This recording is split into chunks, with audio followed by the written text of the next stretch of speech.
This is the White Coat Investor Podcast, Milestones to Millionaire, celebrating stories of success along the journey to financial freedom.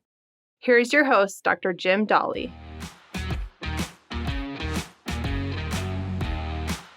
This is Milestones to Millionaire podcast number 19, Millionaires 5 Years Out of Training. If you'd like to be a guest on the Milestones podcast, you can sign up at whitecoatinvestor.com/milestones. Whatever your accomplishment has been, we want to celebrate it with you. I don't care if you paid off your credit card debt or whether you've become a decamillionaire. We want to celebrate it with you and use your experience to inspire others to do the same. Instead of helping 11 to 30 patients a day, what if you could affect exponentially more? In just 30 minutes, you can positively impact the patient journey, improve the development of medical devices, and influence emerging treatments. Join more than 2 million healthcare professionals around the world who take part in paid medical studies with M3 Global Research. You have a wealth of medical knowledge and experience that few others possess. Join M3 Global Research and help shape the future of healthcare. Visit www.whitecoatinvestor.com/M3Global. All right, we have two special guests on this episode. We have Brian and Brenda, who are millionaires, just 5 years out of training. Welcome to the Milestones to Millionaire podcast, guys. Thank you so much. Good to be here. So tell us about what you do for a living, your specialty, how far you are out of training, etc. So I'm an emergency physician. And I am a teacher by profession, but I have chosen to stay home while we have little kids. We have 3 kids that are between 4 and 10. And so I'm staying at home right now. For about 5.5 years. This sounds very familiar. I'm an emergency physician. My wife was a teacher. She stayed home when our kids were young. And so this is a very familiar story to me. I think I've heard this one before. But congratulations. What's your approximate net worth? Approximate net worth is 1.2 million. Awesome. And that's at 5.5 years out of training. What's that net worth made up of? We have it divided into about 700,000 in the markets, which is mostly just what you prescribed, broad index funds, usually just the TSP. We have a little bit of tilt and we have some international. We have about 200,000 set aside in cash, which we are now going to hopefully look for an investment property. And then we have about 300,000 in home equity. Cool. So you mentioned the TSP. Does that mean you're a government or military doc? I work part-time at the VA, which is a really incredible blessing that's come into our lives because otherwise my main gig is being a business owner, where, as you know, you don't get any benefits, but the VA is willing to employ us part-time. And so I put basically all of my salary into the benefits there. And the business is being an independent contract physician or something else? We are a 17 physician group here that works at a larger hospital. And then some of us work part-time at the VA. I see. Okay. Very cool. And what's been your range of income over the last 5.5 years since you came out of training? Yeah. So when he first came out, we started at about 160K. And then he has increased that up to over 600,000 a year. Awesome. Now, 160K is not an awesome emergency physician salary. I'm assuming that's a pre-partner position. Right. Exactly. We started off as employees for the first couple of years, and there's no buy-in to our practice. The buy-in was kind of sweat equity, and we were kind of underpaid for that time. But then once we made partner, there was a dramatic difference.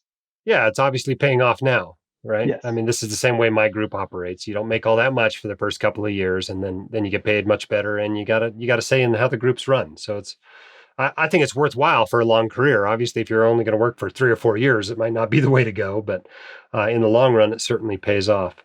So what has been your secret to success? Here you are, millionaires, 5.5 years out. For the first couple of years, you were making under $200,000, and yet you're already millionaires. Well, how did you do it? There's really no magic sauce. We did all the things that you recommend. We didn't take out much in loans to begin with. We lived not quite like residents coming out of residency, but we certainly didn't grow into our salary.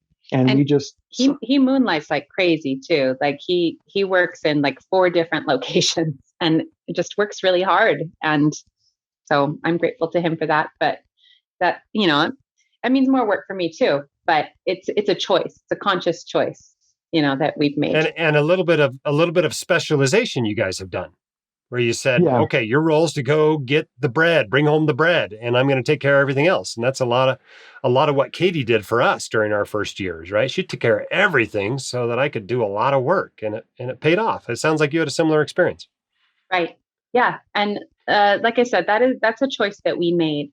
I could still be teaching right now and making like $40,000 a year as a teacher, but we just decided that I had more value here, taking care of everything, and the kids, and making sure that the kids are brought up right, and that they um, just have everything that they need. And so that's all part of it. Cool. We So also speaking of pay. specialization, who's the money person in the relationship? Is there one Oh, person that does all the money chores? He I does. pretty much Okay. focus All on right. the finances. yeah, Okay. All right. definitely. Uh, that I've seen that go both ways. Sometimes it's a person working, sometimes it's a person not working. Okay. So what was your net worth when you came out of training? We were 150K in debt So when we you've came gone out. from minus 150 to Correct. 1.2 million. That's right. That's an incredible swing over the course of 5 years. Very, very impressive. And did you get any help from your parents? Did they pay for any of your schooling, or did you get any sort of inheritance? No. Well, 40K from his grandmother, but so we didn't have to take out as much in loans. We didn't take out any loans during undergrad. During medical school, we took out what we needed, but certainly not as much as our peers were. Okay. Awesome. And what about debt now? How much debt do you guys have? We don't Zero. currently have any debt except for just 300,000 still on the mortgage. Yeah. Just the mortgage. That's all that's left. Very cool. Correct. Okay, so let's go back to somebody that's 5, maybe 8 years behind you. They're looking at you going, man, that would be awesome to be done with student loans and be a millionaire 5 years out of training. What advice do you have for that person? What I'd say is what you always say, pay off your debt now, because our financial lives received a supercharge when we paid off our debts. We were throwing all our extra cash at the debt. And then once that was gone, everything changed. We had enough to open up a brokerage account, triple pay the mortgage, open up the 529s, and be able to do anything we want. It was kind of interesting how for the first few years we were kind of considered the ghetto doctors in town. We didn't have all the fanciest things, but now we're able to do anything we want, and we can just cash load our brand new cars. Any house renovation we want, we can just pay for it. In fact, sometimes we have to just kind of reality check ourselves and say, we can do anything we want now. Now let's figure out what we should do, especially with our children. We try not to let them know exactly how much we're worth and that we could do anything that Anything they they want. want, and overindulge, and just But kind of. better not let them listen to this podcast when it runs here on June 21st. This might be one you want to listen to on your own. All right. So let's talk about those kids. How are you trying to transmit your philosophy on money to them? Oh, well, it's really cute. He has like tax and finance talks with the kids. Our oldest in particular, the 10-year-old, helps him pay the taxes and go through all of that, and he goes through the spreadsheet with them so that he sees all of our earnings and everything. And so, just it's important that they know what life costs.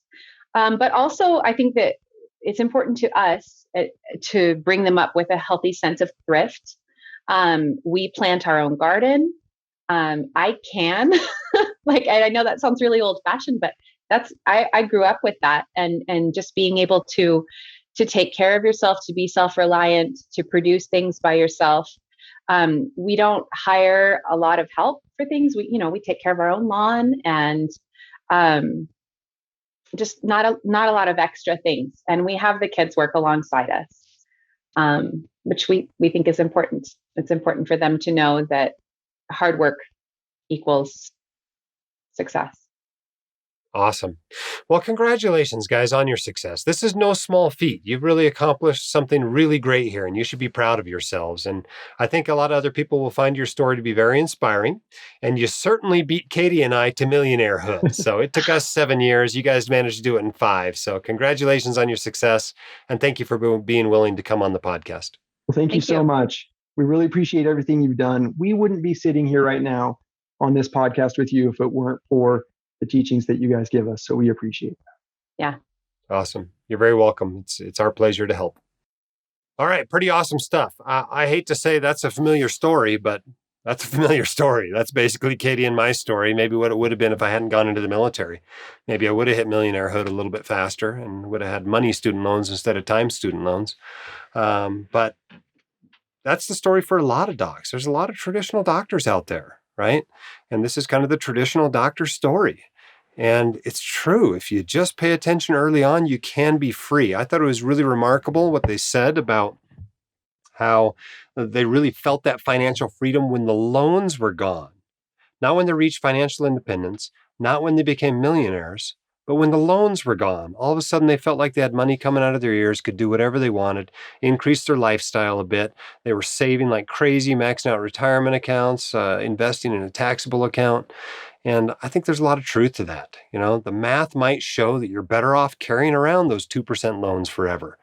But that's just not the experience I see from people when I talk to them over and over again. Those who crush their loans early on are happy, they're successful. It doesn't seem to hold them back in any way, shape, or form. So I encourage you to really take that into consideration when you're deciding what to do with your student loans. I think you ought to take them into the corner and drop an anvil on them. Instead of helping 11 to 30 patients a day, what if you could affect exponentially more? In just 30 minutes, you can positively impact the patient journey, improve the development of medical devices, and influence emerging treatments. Join more than 2 million healthcare professionals around the world who take part in paid medical studies with M3 Global Research. You have a wealth of medical knowledge and experience that few others possess. Join M3 Global Research and help shape the future of healthcare. Visit www.whitecoatinvestor.com/M3Global. All right. Well, we're going to have another great episode for you next week. So keep your head up, shoulders back. You've got this and we can help.